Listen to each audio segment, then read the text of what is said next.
معلش دلوقتي انا عايز اتكلم عن موضوع. قبل ما اتكلم عن الموضوع ده هتكلم عن حاجه صغيره قوي. انا ما كنتش بنزل على يوتيوب على فكره خالص، بس هبدا اهتم بالقناه شويه. يعني لو لاحظتوا هتلاقوا في صرف في الموضوع، في اضاءه، في مايك، في صوت احسن. اتمنى ان اول فيديو انزله ده يجيب دعم كويس. يعني يا ريت شير، لايك، سبسكرايب. يعني لو حابب، لو مش حابب خلاص اعتبرني ما جيتش اساسا. النهارده هنعمل فقره قنبله فنيه جديده. القنبله النهارده قنبله من النوع الهادف، من النوع اللي من ساعه ما طلع وهو بيقدم لنا جديد، وهو بيميزنا، وهو بيظهر عندنا، وهو بيبين لنا قد ايه ثقافتنا كويسه، قد ايه هو هادف، قد ايه ليه رساله. يعني مش مجرد واحد فنان وخلاص، لا، مش زي بقيه الفنانين خالص. القنبله النهارده وهي هتبقى معانا سما المصري.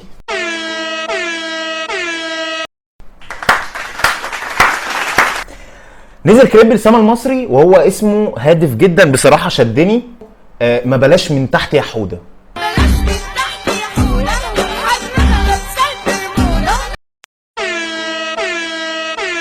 طبعا احنا ممكن يجي في دماغنا حاجه وحشه، ده طبعا لاننا ده اسلوب في الاعلام المصري عموما. يعني يقول لك لا انا مش قصدي ما بلاش من تحت. هو كان حوده واقف تحت البيت فعايز يحدفها لي من تحت، فانا بقول له ما بلاش من تحت يا حوده. عادي، ده ستايل معروف في البرامج عموما، ستايل رخيص قوي. يعني كده سما المصري طالعه ب3 فساتين، وده دليل على الصرف طبعا بغض النظر عن قاعه اعياد الميلاد اللي هي بتعمل فيها البتاع ده. بس اهم حاجه الفكره. طبعا زي ما اتعودنا ان اهم حاجه الرساله. مش مهم الامكانيات، دي بتقول لكل واحد فيكم مش مهم الامكانيات، مش مهم الفلوس، اهم حاجه يكون عندك رساله كويسه.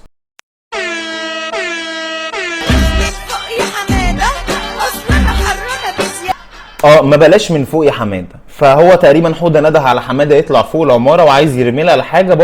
برضو هي متضايقه، هي عايزه، يعني مش عارفه هي عايزه ايه من حوده وحماده، وايه اللي جابهم في نفس الوقت. برضو مش قادر افهم شويه.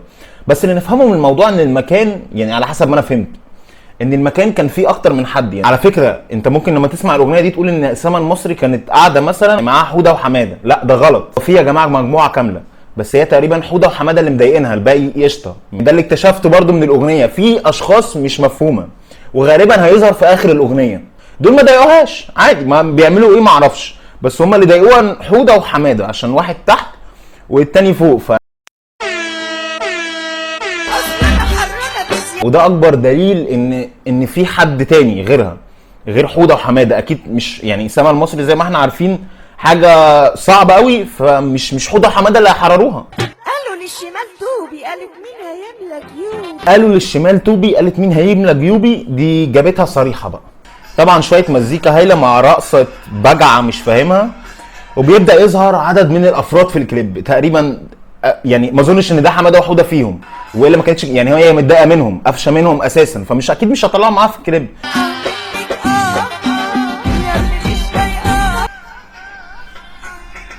منك يا اللي مش طايقاه. تقريبا يا جماعه سما ما كانتش لوحدها، هي هنا في واحده بتظهر بتقول منك بتقول منك. تقريبا في حد تاني يا جماعه معاهم في نفس الاوضه، شخصيه برضو مش عايزه تظهر نفسها للمجتمع، وبتقول للسما المصري منك يا اللي مش طايقاه. دي تقريبا كانت بتدافع عن حوده او حماده، يعني تقريبا بتدافع عنهم هما الاثنين.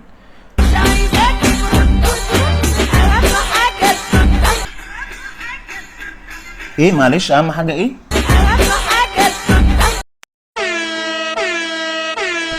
هما الاثنين قذرين وعايزين الحرق، مفيش اوسخ من كده.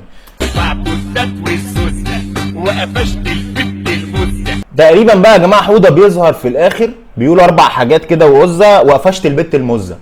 دي يا جماعه قصده على البت اللي هي كانت بتدافع عن حوده وحماده. فتقريبا حوده وحماده سنكوا مع البنت دي مع دي، وفي خلاف ما بينهم هم كلهم. هو الموضوع مريب.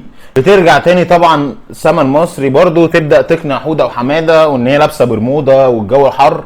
يعني كده خلصنا الريفيو عن الكليب نفسه وفقره القنبله الفنيه. نقطه تانية خالص وهي ان سما المصري بتقول ان ده مش الكليب بتاعها اصلا، وطبعا ده مش مستواها، ده حد جاب الفيديو وركبه على الاغنيه. طب بغض النظر تمام بعيدا عن الاغنيه خالص، ده على اساس ان هي طالعه بتشرح طريقه عمل صينيه البطاطس، طالعه بتحكي قصص نجاح علماء. يعني اساس ان في حاجه هادفه اساسا في الفيديو. فانا مستغرب بصراحه. فبالنسبه للناس اللي تقول لك لا دي مش الاغنيه بتاعتها دي وتلاقي ناس تلاقيها بتقول دي واحده زباله طلعت اتكلمت عن الفيديو، واحده ده حد حقير نزل الاغنيه دي على الفيديو الهادف بتاعي. لو انت مش عامل لي سبسكرايب اعمل لي سبسكرايب تحت حمرا كده هتلاقي تحت، ودوس على طول، مش هنخسر اي حاجه. بايخه؟ طب معلش تاني، اعمل لي سبسكرايب، اعمل لي سبسكرايب لو حابب، لو مش هضايق حضرتك. اتمنى ان الفيديو ده يوصل ل 1000 لايك، واللي عايز فيديوز جديده يكتب لي في الكومنتات. شكرا.